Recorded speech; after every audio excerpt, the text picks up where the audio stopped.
Hey everybody, my name is Chef Empanadas and welcome back to my cooking channel. And if you guys are new to my channel, do me a huge favor, hit the subscribe button, show some support. Also feel free to drop me a like and give me a comment if you guys have any suggestions on what you would like me to make next. And you can also head over to my Instagram page at Chef Empanadas and give me a follow. With that out the way, we're making something called Picadillo today. And we're actually doing a two-part video. So the Picadillo is basically a Puerto Rican ground beef. And we're using that to actually make the filling for our Empanadillas, which is basically Empanadas, which I know everybody likes. So with that out the way, let's get into everything. Okay, so for our Picadillo, we basically have 2 pounds of ground beef. And try your best, if you can get it, to get the 90% lean ground beef. You don't want to use anything lower than that because it's going to be a little too fatty, and we don't want the fattiness in our beef. You also have some adobo. We have our Goya ham seasoning. We have our Sofrito.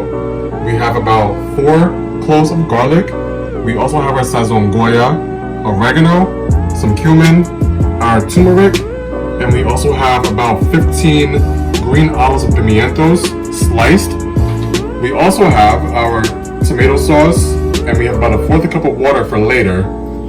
Also, this is optional. I like potatoes inside of my picadillo, but you don't need to use it. Same with the olives. These are 2 optional things you can put inside your picadillo. I love potatoes, and I also love olives. So when we get to the picadillo, if you don't like the potatoes or the olives, just skip the step.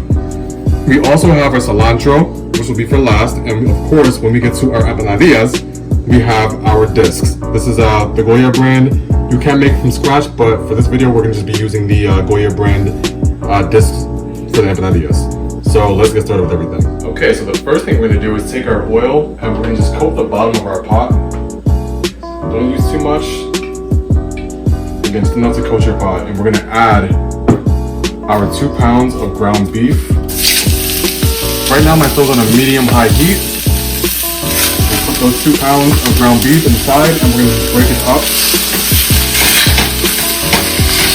One thing you don't want to do is have very chunky picadillo, so you want to make sure that you keep roughing this up with your spoon, your fork, whatever you're using to make this nice and fine.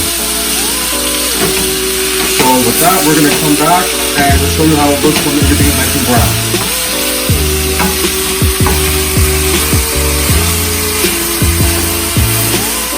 Okay, so it's been about 5 minutes since we've had our beef cooked inside of our pan. And now that our beef is ready and finely chopped, we're gonna head over to our dry ingredients. The first we're gonna be using is our adobo. And I'll make sure that I put everything inside of the description if you guys need to know the exact measurements. Next, we're gonna move on to our packet of Sazon.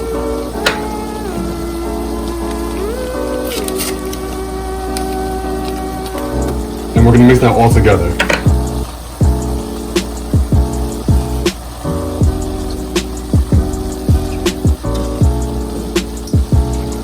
Now that that's all mixed together, we're gonna add our 1 packet of Goya ham.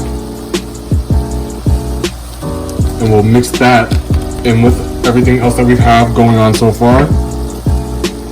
And we'll get ready to add our Sofrito to the mix.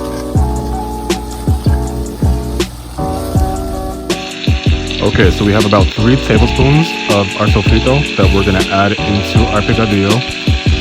And then we're gonna just mix that all back together and get ready for our next step. So now that we have our Sofrito mixed in with our beef, we're going to add our potatoes, which is how it's diced up. I have it more on the small side. You don't want them too big because you don't want big chunky pieces of potato inside of your empanadillas.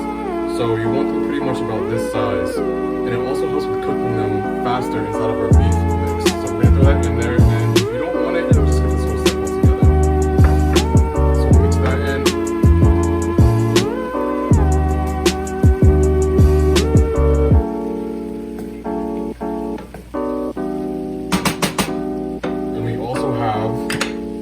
Our 4 cloves of garlic that I've already mashed in my pilon. And we'll start throwing that into our mixture as well.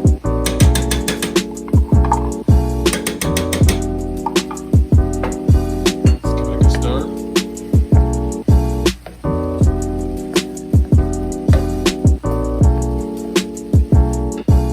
And now that we have that mixed together, we're going to just keep going along and add our oregano. We'll add our cumin.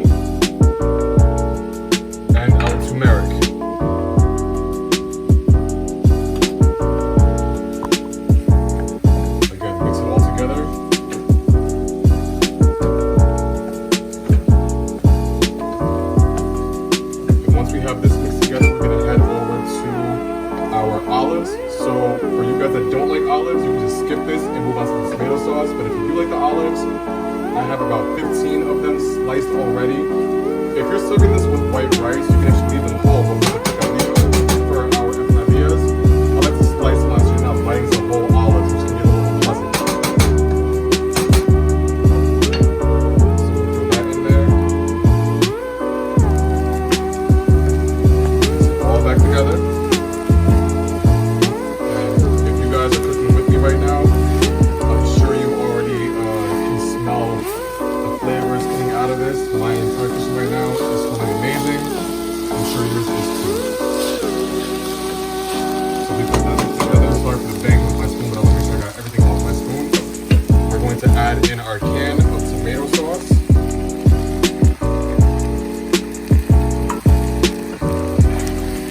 Now mix that together as well.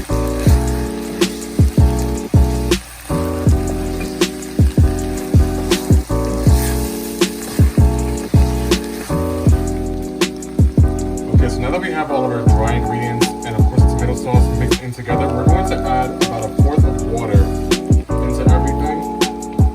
If you want to make this as a main meal with your rice, you want to add a little bit more water to keep the sauce a little bit more watery. But being that we're making empanadillas, you don't want it too watery. So I'm just adding about 1/4 of water to everything. Okay, so now we're going to take our cilantro that we have. We're going to basically break it apart. If you'd rather use your knife and dice it, you can do that too. I like to break it apart at this point. But we're going to mix that all together in with our picadillo. And what we're going to do next is basically let this sit for about 15 minutes with the lid closed. While that's going on, what we're going to do is take our cutting board.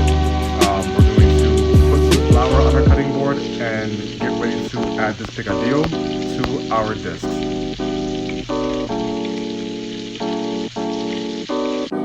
Closer, you can see it. And what we're going to do now is get this ready to put inside of our disc to make our empanadilla. Now, right now, there's also plastic between these, so you want to get that off.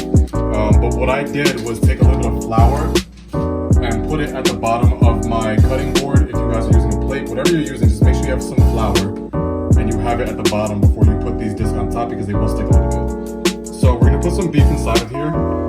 And I'm sure you guys, if you have gone to a Puerto Rican festival or have gotten this before, you might have complained that there's not enough beef. It's not because they're being stingy. I hear that all the time. It's just because it's harder to close if you have too much of this beef, of the picadillo, inside of your empanada. So I'm actually doing a good amount here, which is what I like to have when I have my empanadillas. Some people don't like it because, again, it's harder to close, but this is what you kind of want. You're going to fold it over, make sure everything is even around the sides, and you're going to press it. And now what you're going to do is take your fork. Some people like to do the fold over and twist method. I'm using a fork. It's just a little easier for me. I like the way it looks. So we'll take our fork and we're going to press down on the edges of them. Push out a little bit, not too much, and just go around this entire disc with your fork. I have a couple already on the side, but to show you guys, this is what we're gonna do. Again, just take your fork, press down on the edges, and go all the way around your empanadilla. So now that this is ready to go, this is how it should look. We're gonna put this to the side, and we're going to get this ready to put inside of our oil in our pan. So now that we have everything closed, ready to go, we're going to get this ready to put inside of our pan with our oil. I usually do with this size pan 2 at a time. You don't want to overfill it.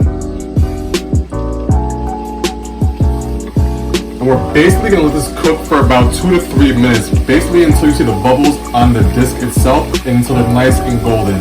You don't want to go any more than that because you will have a burnt disc and it's not going to be too pleasant to see by the eyesight. It's going to look kind of crappy. So just do about 2 to 3 minutes, no more than 3 minutes. And then I'll show you what this looks like once it's all cooked up and ready to go.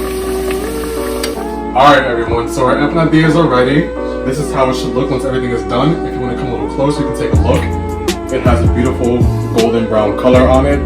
This is the meat that is inside of it, our picadillo. And if you guys like my video, please give me a thumbs up, drop me a comment, and if you'd like to further support me, head over to my Instagram page at Chef Fncito and give me a follow. Buen provecho, guys, and enjoy.